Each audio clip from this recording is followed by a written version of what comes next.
Bueno, muchas gracias por vuestras palabras de bienvenida, tanto al director general de Salud Pública y Equidad como a la directora gerente del IACS. Desde la Secretaría de Guía Salud y desde el Instituto Aragonés de Ciencias de la Salud, pues queremos dar las gracias a todos los asistentes y esperamos que estas jornadas sean un éxito. Vemos el interés que han suscitado tanto presencialmente como online.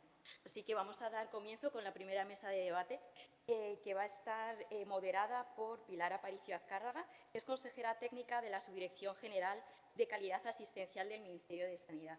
Os queremos recordar, tanto a los presentes como a las personas que nos seguís online, que están las redes sociales en las que nos podéis seguir a lo largo de las jornadas y que bueno, las estamos potenciando mucho precisamente para compartir todos los avances que se están realizando en la iniciativa de recomendaciones de no hacer. Así que pues os animamos a seguirnos activamente. Pilar, cuando quieras. Bueno, van a acompañar a Pilar en esta mesa Alberto Pardo Hernández, que es subdirector general de Calidad Asistencial y Seguridad del Paciente de la Comunidad de Madrid, y Ana Mateo Cervera, del Departamento de Salud de Navarra. Ambos son representantes y miembros del Consejo Ejecutivo de Guía Salud.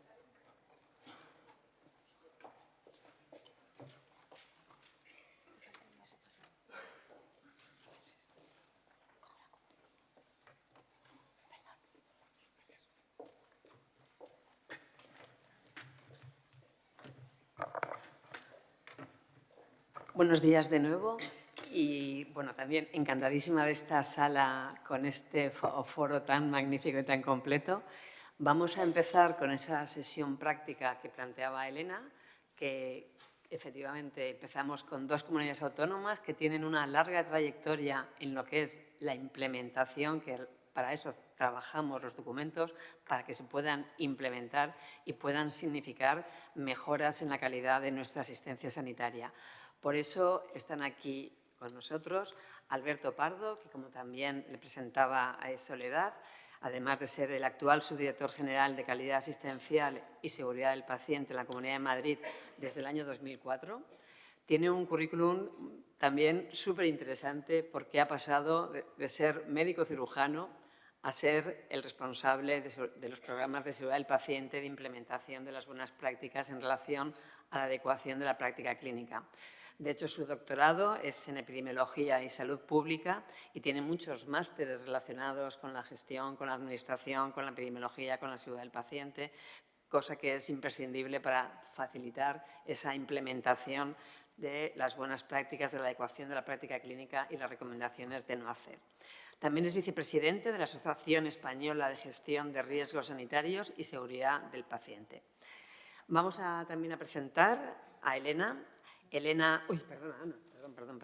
Ana Mateo Cervera, que, como se ha planteado, pertenece al Departamento de Salud de Navarra y está actualmente como jefa de negociado de la sección de formación del Servicio de Planificación, Estrategia Sanitaria e Investigación. Ana, que es enfermera, también tiene una trayectoria muy interesante porque no solamente ha estado muchos años en labor asistencial, 23, pero además desde 2010 viene ocupando cargos en la gestión sanitaria, desde la Jefatura de Área del Desarrollo en Cuidados e Innovación del Hospital Universitario de Navarra a coordinadora de proyectos de centros comprometidos con la excelencia en cuidados. De hecho, pertenece también a la Unidad de Investigación de Cuidados del Instituto Carlos III, el proyecto INVESTEN, y es miembro del Comité Científico del Centro Español para los Cuidados Basados en la Evidencia. Creo que son 2 personas extraordinarias para presentar cómo en sus comunidades autónomas implementan estas buenas prácticas relacionadas con la adecuación de la práctica clínica y las recomendaciones no hacer. Empezamos con la Comunidad de Madrid. Alberto, cuando quieras.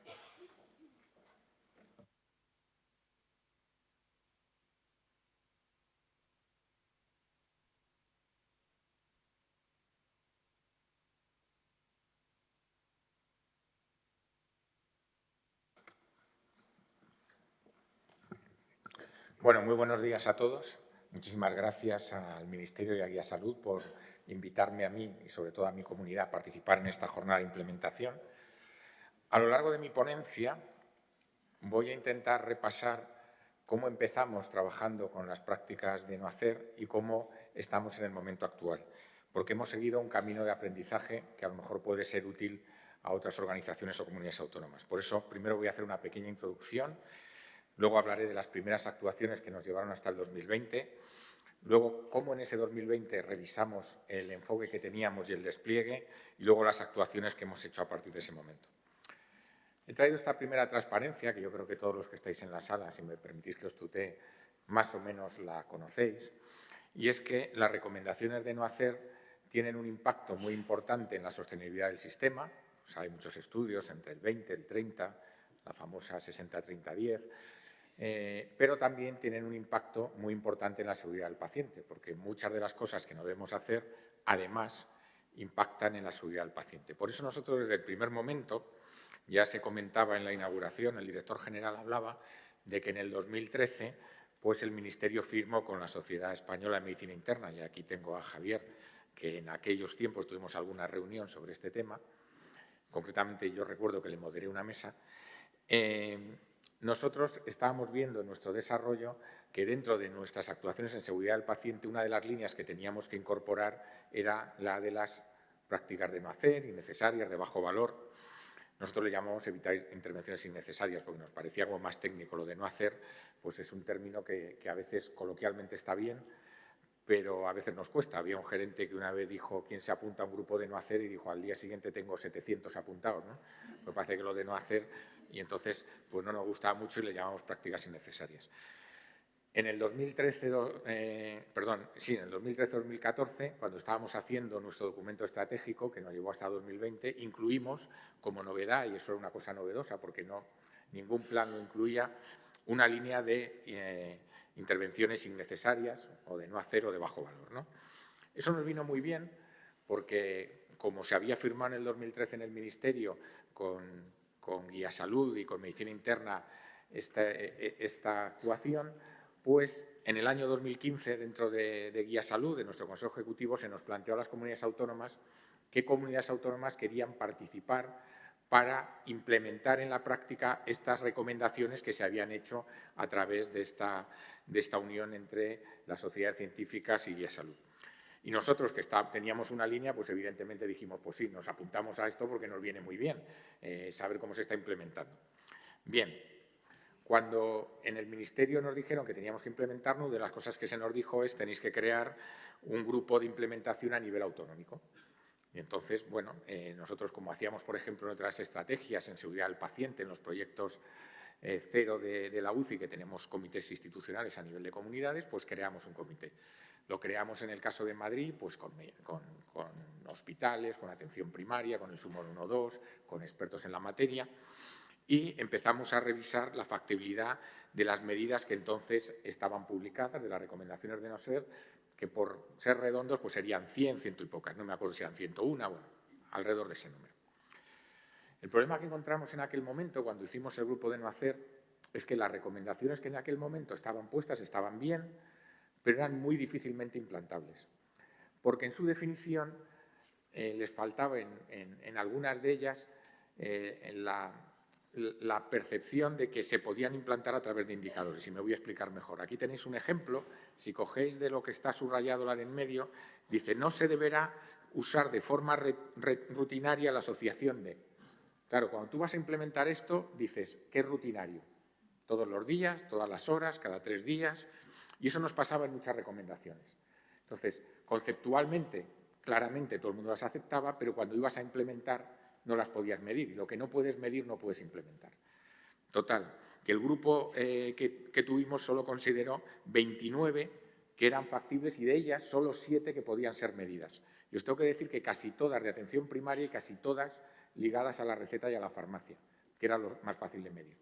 Con lo cual, aunque nosotros durante los años siguientes trabajamos en la implementación, y aquí tenéis un poco el desarrollo de aquellos años hasta el año 2020 de la pandemia, realmente nosotros lo metimos en contrato de gestión, le pedimos a los centros que lo hicieran, pero era muy complicado que esto saliera adelante, porque claro, no teníamos una forma clara ni de medir ni de implementar. Ese fue quizá uno de los problemas más importantes que tuvimos. Bien, ¿Cómo implementamos a nivel local las cosas? Pues bueno, en las comunidades autónomas, yo creo que prácticamente todas, si no todas, utilizamos los contratos de gestión, contratos programas, se llaman diferentes formas, en los cuales desde los servicios centrales ponemos objetivos cada año a las gerencias asistenciales, ya sean de primaria, de hospitales, de los servicios de urgencia y emergencia, y en esos objetivos tú estás lanzando a tu organización cuáles son las líneas estratégicas en las que se quiere trabajar.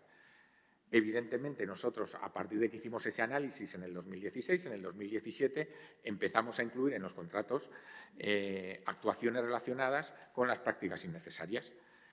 Y todos los hospitales las cumplían. Aquí tenéis, os he puesto en la pantalla 2017, 2018, 2019. 2020 no hace falta deciros que no tuvimos contrato porque estuvo la pandemia y era imposible desarrollar cualquier actuación reglada en este sentido.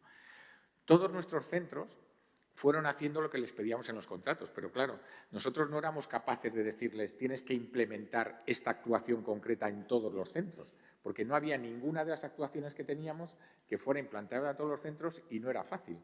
Con lo cual, aunque empezábamos a trabajar en la cultura, realmente, cuando tú pensabas de forma reflexiva si estábamos implementando recomendaciones de no hacer, pues estábamos implementando poco. Alguna cosa hacíamos, empezamos a trabajar, pero implementábamos poco. Eso nos hizo reflexionar. El año 2020, sabéis que tuvimos mucho tiempo para reflexionar y ver algunas de las cosas, y lo que vimos es que, como en calidad siempre hay que ser positivo, habíamos empezado a crear cultura.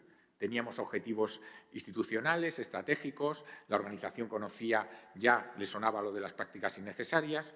Teníamos alguna experiencia, ahora que veo a Tomás ahí, por ejemplo, Castilla-León, pues había cogido esas recomendaciones y le había dicho a sus centros que implantaran la que consideraran cada uno oportuna, con alguna infografía muy bonita, etc. Había una experiencia, pero tampoco veíamos que en ningún sitio se hubiera podido implementar de forma efectiva y clara, ¿no?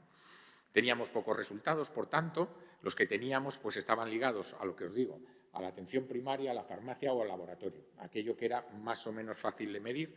Y entonces en aquel momento dijimos, bueno, llevamos desde 2015, estamos en el 2020, esto hay que replantearlo, porque parece que el enfoque que llevamos pues no es el más acertado si queremos que esto avance más.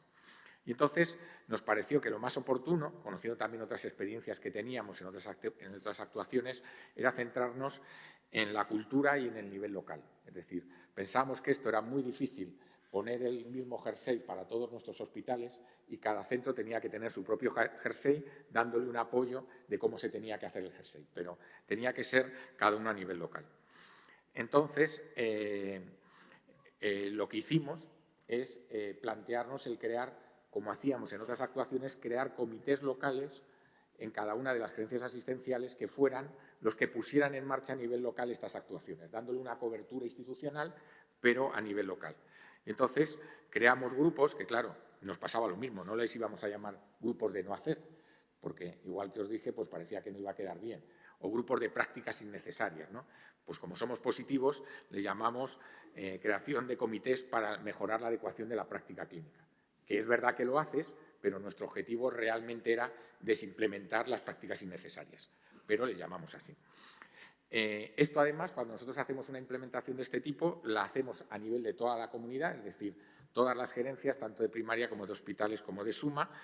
Por supuesto, seguíamos apoyando en los objetivos institucionales del contrato y cuando estamos en ese momento trabajando la siguiente estrategia de seguridad, esto evidentemente también lo íbamos a trasladar al nuevo documento estratégico que no pudimos presentar en 2020, lo trabajamos entre finales del 20 y el 21 y lo presentamos en el 22.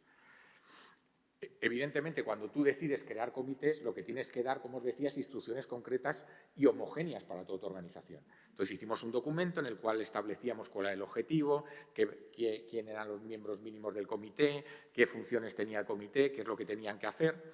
Y vimos que eso, además, se engarzaba muy bien, se alineaba con otras actuaciones, como por ejemplo la que se hacía en la red MAPAC, o por ejemplo un documento de SEDISA, de la Sociedad de Directivos, que había hecho poco antes unas recomendaciones sobre este aspecto y recomendaba también la creación de este tipo de comités. Por tanto, juntando eso en nuestra siguiente estrategia, que presentamos en 2022, que es la que llamamos Estrategia 2027 porque dura hasta el año 27, volvimos a incorporar una línea estratégica concreta sobre prácticas innecesarias y este enfoque nuevo lo trasladamos a los distintos objetivos y actuaciones que están dentro de la estrategia. Evidentemente, a partir del año 21, que lo veis en color rojo, para diferenciarlo del anterior, lo primero que hicimos es, primer objetivo institucional en el año 21, crear los comités, tal y como lo habíamos dicho. Y a partir de ahí, todos los años hemos ido, digamos, dando una vuelta a la tuerca, intentando aumentar las actuaciones. Estos comités ya tenían una serie de líneas, que ahora os pondré brevemente cuáles son, y lo que les pedíamos es que trabajaran en esas líneas en actuaciones de implementación. En el año 24, nosotros todos los años, desde hace ya 3, este va a ser el 4, hacemos jornadas institucionales con todos los comités, hacemos una memoria, los reunimos todos los años, les damos instrucciones, lo metemos en objetivos, pero vimos que teníamos que dar un paso más y es que queríamos identificar las actuaciones de no hacer que se están haciendo localmente y que nosotros teníamos medidas para ver cuál podíamos hacer como recomendaciones generalizadas, pues como hace Guía Salud o como hace el proyecto Esencial o como otros proyectos en los que hacen recomendaciones centradas y elaboradas en tu propia organización. Entonces, cogimos la ficha que tenía Guía Salud, que habíamos consensuado en el comité, y creamos una ficha para que cada comité, al acabar el año, nos dijera qué recomendaciones de no hacer habían elaborado con implantación, con indicadores. Y eso lo hicimos el año pasado, de tal manera que con la medición de objetivos de este año, que hemos hecho a primeros de este año, pues hemos identificado 47 prácticas de no hacer que tienen ya la ficha. Con lo cual, lo que hemos hecho es, hemos creado un comité institucional, que lo creamos concretamente ayer, no es porque hoy tuviéramos esta jornada, sino porque era nuestra programación, para que revisen esas fichas y vean cuáles de esas las podemos también diseminar en toda la organización. Además de eso, trabajaremos con ellos para dar mayor foco a las recomendaciones que está publicando y, como se ha dicho antes, Guía Salud o las que hay de otras organizaciones. Para que veáis un ejemplo de qué número de personas tenemos en el comité, ahora mismo hay, bueno, ahora mismo, esto cambia todos los días, pero bueno, en el informe del año 2025 hay 565 profesionales que trabajan en los comités. Este es un ejemplo del informe anual que les mandamos, les presentamos y hacemos feedback. Y estas son las 10 líneas de actuación que tienen los comités. Prácticamente todos los comités hacen actuaciones en todas, pero a nosotros nos interesa mucho la línea 4, que es la que concretamente habla de establecer prácticas de no hacer e implementarlas con indicadores. Esas son las que medimos a través de ficha y esas son las 47 fichas. Y esto cada año vamos dando una vuelta de tuerca. Este es un resumen de las actuaciones del comité el año pasado. Como veis, todas las gerencias de hospitales de primaria y en suma tienen comités de adecuación con esos profesionales. Han realizado 286 actuaciones. En esas actuaciones, como os he dicho, hay 47 fichas, básicamente relacionadas con el diagnóstico y el tratamiento farmacológico, y hemos identificado dentro de esas fichas actuaciones comunes, pues como es el uso de fármacos, evidentemente, la actuación en poblaciones vulnerables, el uso inadecuado de antibióticos, etcétera. Y este es nuestro marco ya para ir terminando más global. Empezamos en el año 2015, como os he comentado, en el año 2021 tuvimos el cambio, hemos implementado estos comités, cada año además, como os he dicho, hacemos una jornada institucional donde presentamos estos informes y actividades de los comités y también damos comunicaciones. Este año tendremos el 4, ahora os pondré un poco dónde es. Y ahora estamos trabajando en hacer un curso básico online en abierto para los profesionales y en seguir con las jornadas institucionales. Estos son ejemplos de los 3 años que hemos hecho las jornadas y este año lo haremos en noviembre en La Princesa. Y esto es para terminar un poco la visión final de las lecciones que hemos aprendido en estos años. Primero, es muy importante el liderazgo comprometido y constante. Como yo digo, es ser enzimático, estar encima de, porque las organizaciones viven muy mal los cambios. O sea, es mejor tener una línea e ir aumentando el tornillo poco a poco que hacer muchos vaivenes. Lo fundamental siempre es la cultura organizativa. Cómo hacemos las cosas aquí es lo más importante.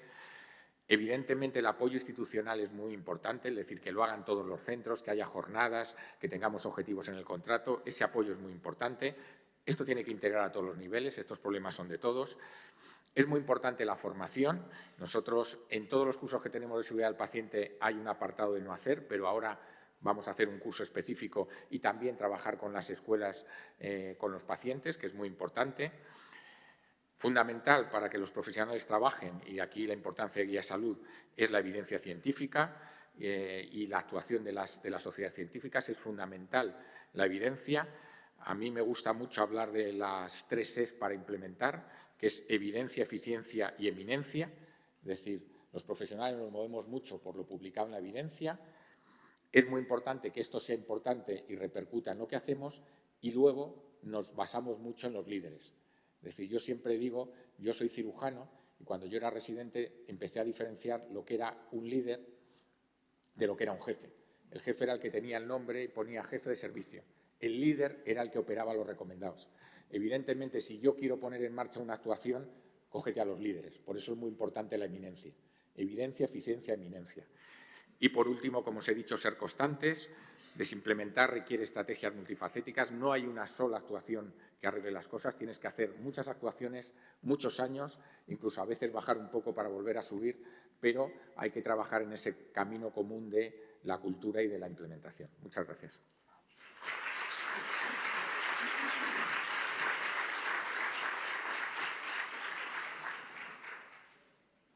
Muchísimas gracias, Alberto. Y aunque la última diapositiva resumía con esos 10 recomendaciones muy claro tu presentación, yo quiero destacar primero el que, como vemos, es un proceso que ha llevado ese liderazgo que te tenemos que reconocer en tu nombre, Alberto, que llevas todos estos años, que ha contado con ese apoyo institucional que es necesario para implementar no solamente los comités, en el contrato programa, en las jornadas, etcétera, pero que además lo que vemos es que para generar esa cultura tan importante de la adecuación de la práctica clínica, de dejar de hacer lo que no hay que hacer porque no te aporta valor o porque además puede hacer daño, es verdad que eso lleva tiempo y, como tú bien señalabas en tus puntos, el tiempo, la constancia es un elemento fundamental.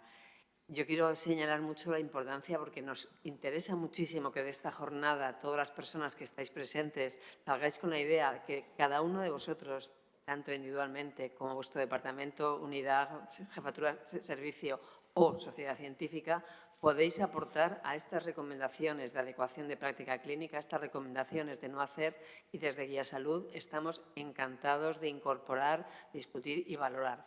De que con todas estas recomendaciones que señalaba Alberto y quiero señalar, para que esas recomendaciones sean útiles, tienen que ser factibles, concretas, factibles y medibles, para así poderlas implementar con esa voluntad que ha demostrado también en este sentido la Comunidad de Madrid.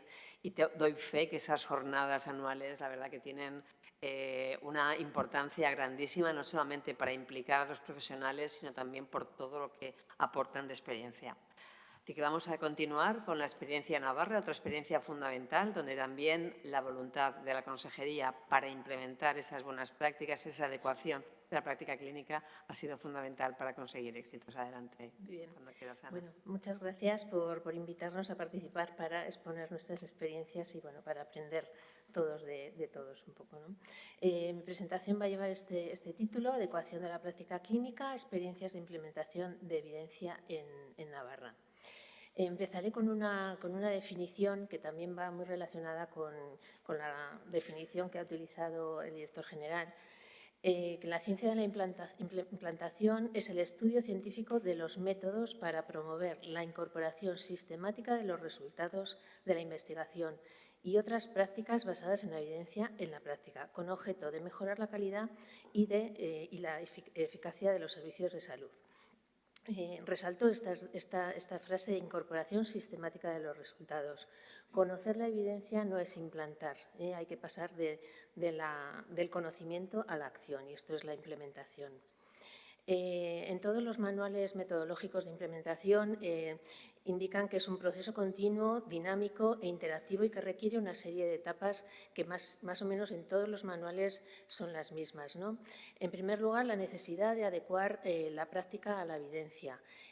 La necesidad surge de los profesionales. Cuantos más profesionales en las organizaciones estén motivados y vean que hace falta ese cambio, mejor va a ir todo el proceso. La búsqueda de la evidencia, que bueno, pues lo tenemos fácil con las guías de práctica clínica y toda la información que surge de la investigación.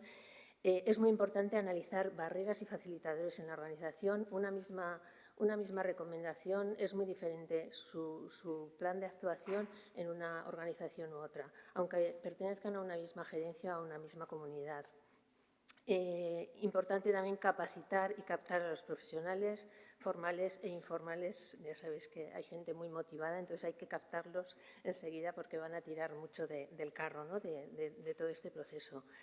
Diseñar un plan de acción que sea factible, que se pueda medir, evaluar, monitorizar todo el proceso y, sobre todo, un plan de sostenibilidad, a fin de que todo el trabajo que va a costar implantar o implementar algo no sea en balde.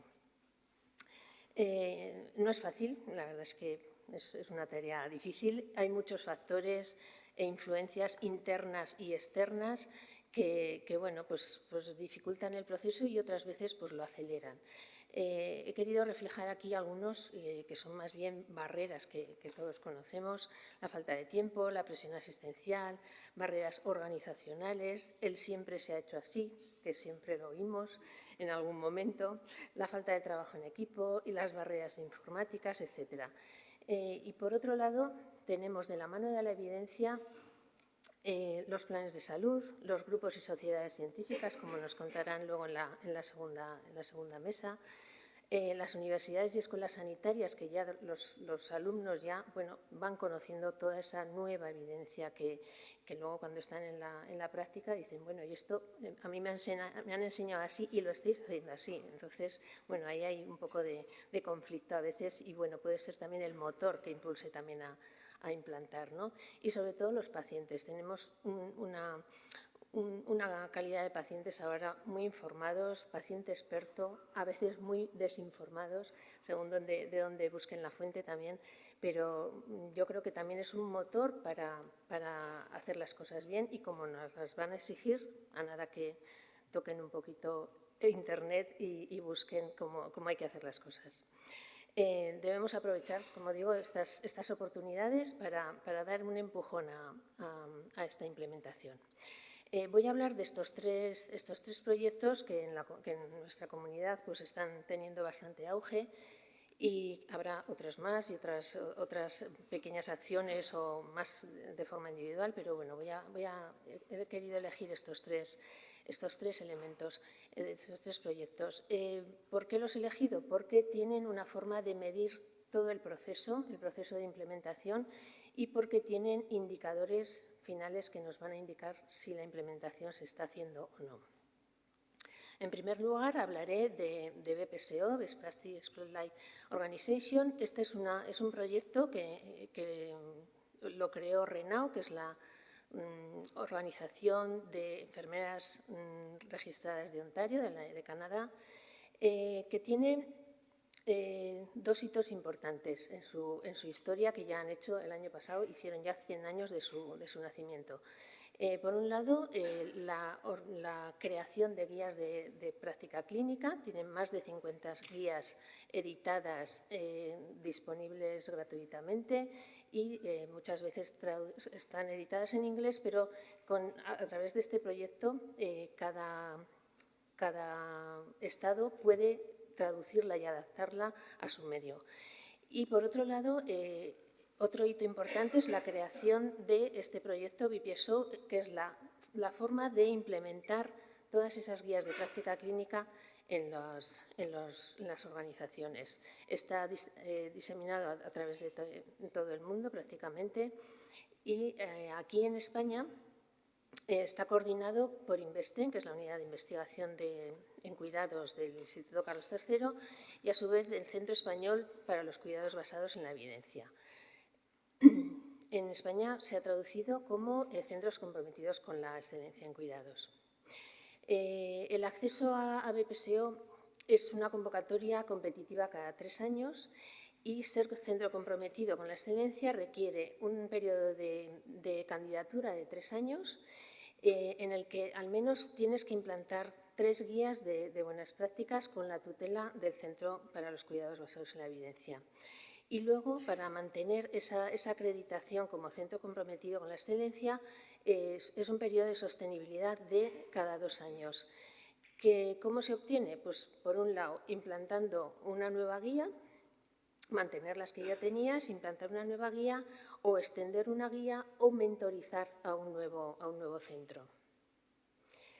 En España se inició en 2010, en Renault, en Canadá empezaron en 2003 con este programa. En 2010 Investec firma un acuerdo con Renault para implantar esto en el territorio español. Se van produciendo todas estas cohortes hasta 2025. Ha habido 5 cohortes de centros comprometidos y en 2017 se realizan los HOS regionales, es decir, que cada comunidad que quiere adherirse a este programa convoca su propia convocatoria y gestiona esos centros con la misma metodología de Renault. En estos momentos hay 47 centros designados y 24 candidatos de 8 HOS regionales. Esta es la página de BPSO en la que están todas las guías y podéis consultar toda la información de este proyecto.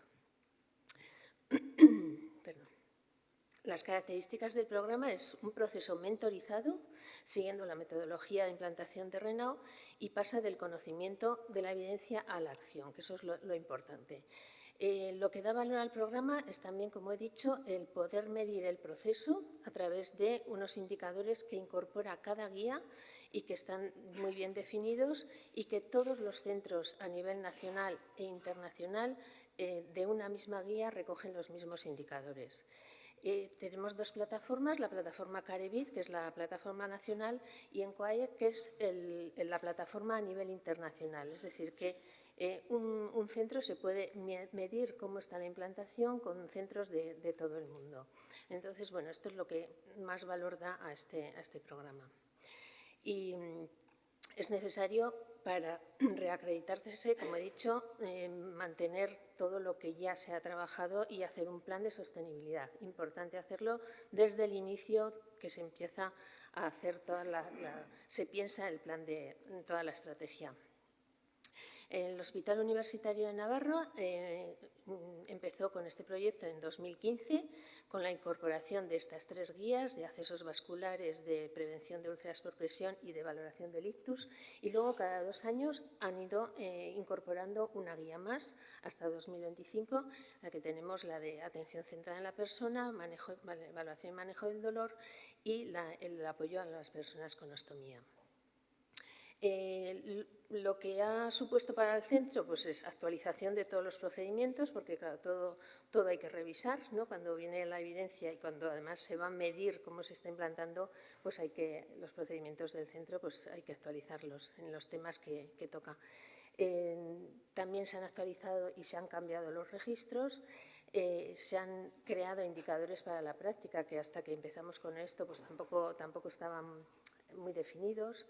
Se hicieron mucha documentación para profesionales, se impulsó la creación de la unidad de terapia intravenosa, facilitó mucho el trabajo colaborativo con otras disciplinas, porque todas estas guías son multidisciplinarias y intervienen muchos profesionales que atienden al mismo paciente en el entorno colaborativo como estamos. Y luego pues, han presentado muchos trabajos y becas de investigación y comunicaciones. La estrategia de implantación tenía que ser las guías, había que hacerlas llegar a la población y a esa asistencia, con lo cual, como he dicho, se actualizaron procedimientos, se adecuaron los registros y sobre todo se hizo muchísima formación, muchísima, a todos los profesionales y de todas las guías que se iban incorporando. Por poner un ejemplo de datos, vemos aquí en la escala de Braden, por ejemplo, pues en estos años cómo va subiendo su utilización al ingreso y la valoración. Bueno, pues es un dato que anima y que es importante que los profesionales conozcan que las cosas se están haciendo bien. Pasaré ahora a explicar este otro proyecto, que es el de Sumamos Excelencia. También está coordinado por el Centro Colaborador Español de los Cuidados Basados en la Evidencia y es un proyecto que implanta recomendaciones basadas en la evidencia para unidades asistenciales del Sistema Nacional de Salud o del Sistema Sociosanitario. Es una convocatoria cada 2 años, no competitiva y no requiere que toda la organización se adhiera a esas recomendaciones, sino que pueden ser unidades sueltas que quieren iniciarse, sobre todo en en este tema de la implementación. Entonces, interviene el equipo coordinador del proyecto, que es el del centro colaborador. La institución de la unidad participante tiene que dar el visto bueno y es muy importante que esto esté apoyado, como ha dicho antes Alberto, apoyado por la gerencia y por las personas que están ahí al mando del centro y la propia unidad y el equipo local de implantación. Estas eran los paquetes de recomendaciones que se podían elegir. Cuando te adhieres tienes que decir qué recomendaciones vas a implantar, y como este proyecto nació alrededor de 2020-2021, pues sí que se incorporan recomendaciones de buenas prácticas en higiene de manos. La fase previa a la implantación pues es la aceptación del proyecto, se realiza una formación con las personas que se han adherido y hay una auditoría basal al empezar de todos los indicadores relacionados. Durante la implantación pues, comienza la puesta en marcha de todas las estrategias que esa unidad o esas unidades han valorado que son las adecuadas, y luego el seguimiento de la implantación también se hace una auditoría cada 4, 8 y 12 meses. En total el programa dura 14 meses. En la edición 2024-2025 pues participaron 212 unidades de toda España, 293 de hospital, 116 de primaria y 9 de residencias. La guía más solicitada o más implementada fue la de lesiones cutáneas relacionadas con la dependencia y abarcaba una cantidad de 1.966 profesionales adheridos en este proyecto. En Navarra fueron 5 centros los que se adhirieron, 4 de ellos con prevención de lesiones por presión y 1 de valoración y manejo del dolor. Estas eran las recomendaciones que tenían que implantar en la prevención de lesiones por presión.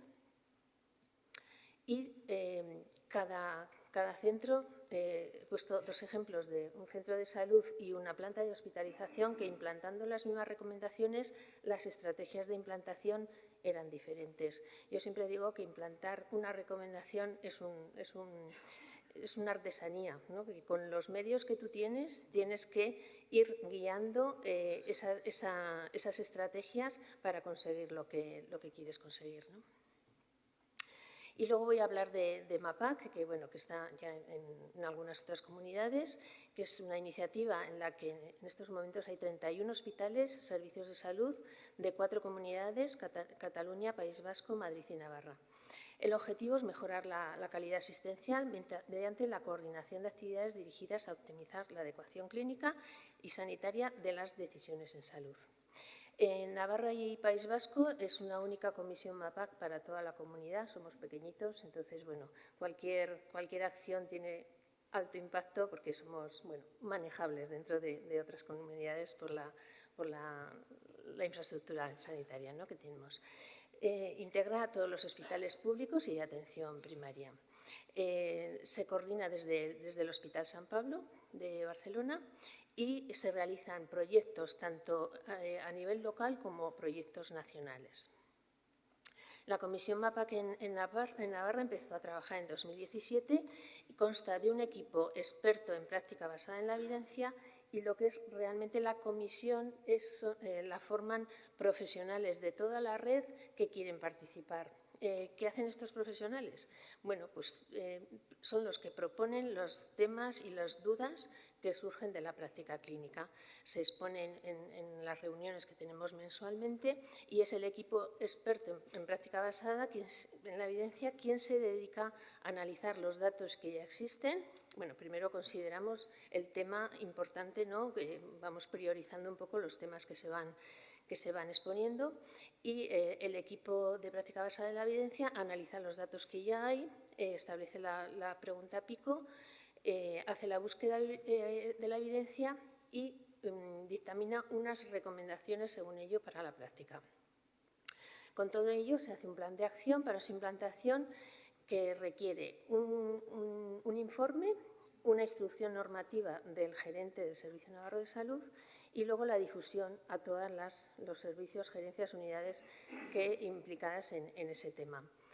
Y posteriormente el equipo experto analiza el impacto de dicha intervención. Estas son algunas de las, bueno, creo que son todos los proyectos que se han trabajado desde el 2017. Cada una de ellas genera una instrucción que la firma el gerente del director general de salud y que es normativa y de obligado cumplimiento. Este es el informe que se genera y voy a poner este ejemplo de idoneidad de la resonancia magnética de rodilla en paciente con dolor crónico. Esta es la instrucción que se genera y como estrategias de implantación, bueno, pues fueron unas alertas y filtros en historia clínica electrónica, de manera que al pedir una resonancia al clínico le sale siempre este mensaje. Bueno, es una información que muchos se la saltarán, pero bueno, ya te dice que, bueno, que realmente, a ver si es necesaria pedir esa resonancia. También puede descargarse folletos para el paciente, porque claro, el no pedir una resonancia ya sabemos lo que supone para el paciente que va a estar ahí detrás, quiere una resonancia, quiere una resonancia. Entonces, bueno, pues ¿de qué forma podemos informar a ese paciente? En castellano y en euskera, y el informe de MAPAC que se ha generado en la comisión para que lo pueda tener el clínico a mano. Se hicieron también informaciones para pacientes, se pusieron en los centros de salud y, bueno, pues podemos decir que esta es el análisis del impacto de la intervención que realizó la comisión de MAPAC, y vemos que tras la intervención que se hizo en 2023, en 2024 el número de resonancias solicitadas pues bajaron un 37,5%. Y bueno, pues ahora para terminar voy a hablar de lo que nos ha funcionado bien en el proceso de implantación. Como ya ha dicho Alberto antes también, el compromiso y liderazgo de la organización son elementos clave, contando con el apoyo de gerencias y jefaturas de los centros, porque sin este apoyo pues puedes ir haciendo muchos pasos, pero al final pues se caen. Importante que las necesidades del cambio, como he dicho, surjan de los mismos profesionales que están en la clínica y que necesitan dar ese cambio. Importante que haya un grupo motor para liderar los proyectos, aprovechar, como he dicho antes también, los líderes formales e informales para empujar el cambio, evaluar la evaluación continua de todo el proceso y darlo a conocer también a todos los trabajadores, y apoyar la evidencia en estructuras estables de la organización para dar sostenibilidad a los proyectos. Si hacemos muchas actividades y muchas estrategias que no están apoyadas firmemente en la organización, pues al final todo el trabajo estará en balde y se cae por su propio peso. Y nada más, muchas gracias.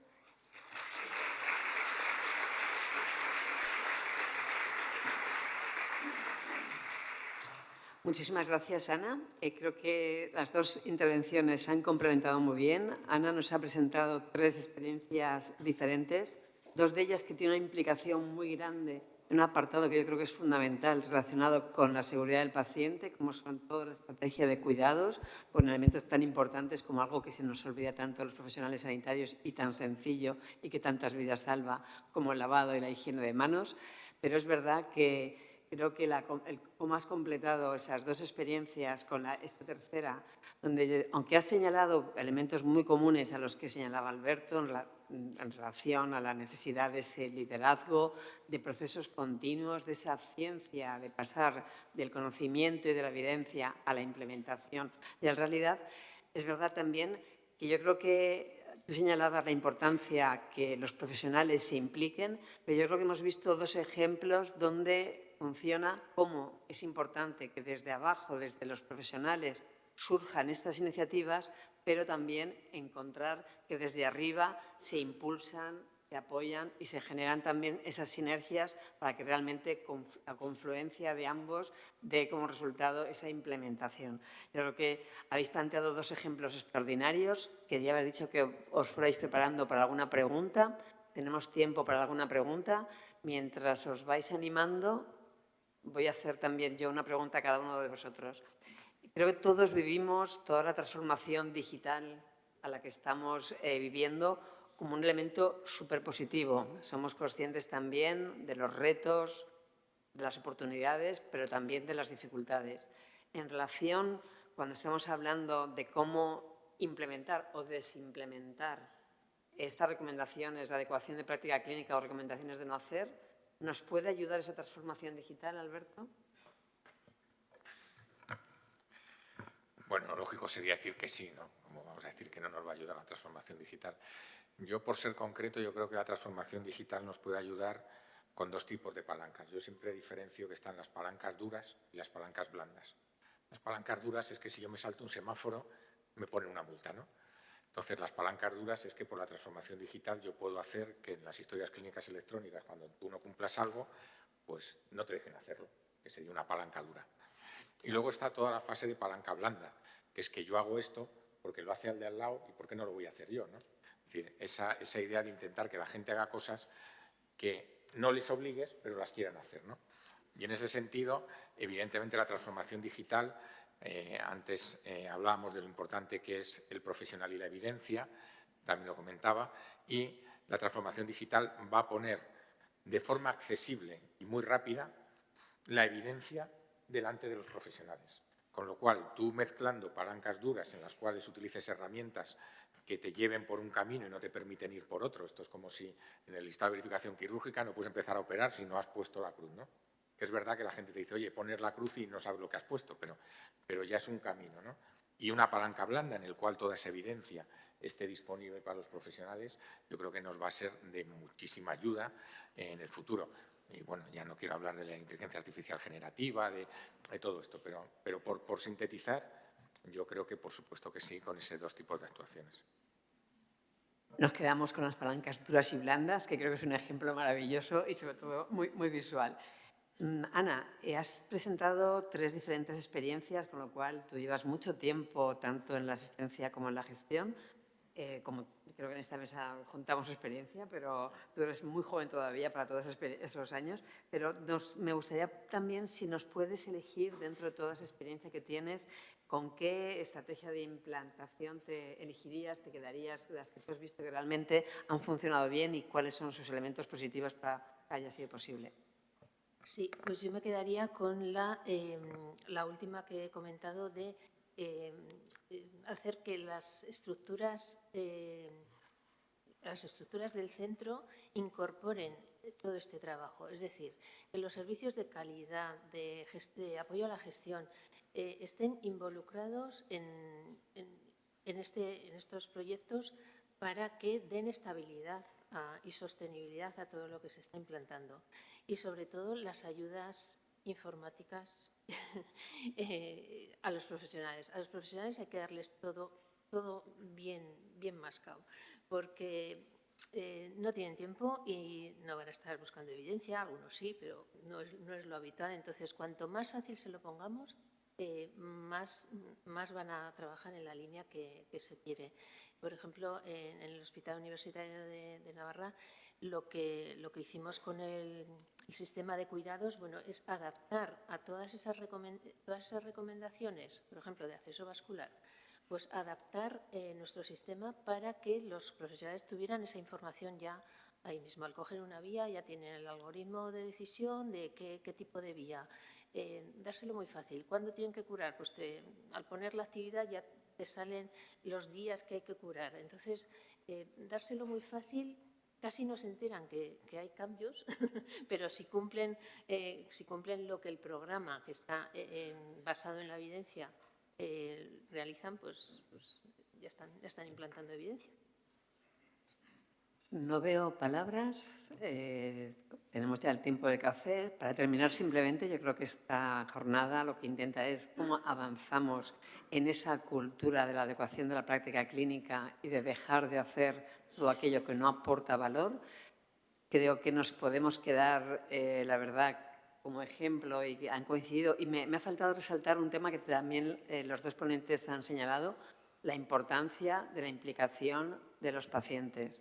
Alberto señalaba incluso, y yo creo que Navarra se hace también, tenemos unos recursos que no estamos utilizando suficiente, que son las escuelas de salud para la ciudadanía implantadas en todas las comunidades autónomas, que creo que juegan un papel fundamental donde los profesionales se pueden también ver apoyados y como una herramienta intermedia para llegar también a la ciudadanía. Y en este caso creo que también hay que rescatar. Así que animamos a todos a que pensemos esas evidencias, ese conocimiento para mejorar esta adecuación de la práctica clínica, para dejar de hacer lo que tenemos que hacer, que sean recomendaciones factibles, medibles, para poderse implementar bien. Así que muchísimas gracias a los dos extraordinarios ponentes, Alberto y Ana. Tenemos media hora para tomar un café y para poder hacer esta red tan importante, que es justo aquí, según salimos, a mano, que soy un poco disléxica, izquierda, derecha, aquí, a este lado, ¿vale? A este lado. Qué poco por izquierda.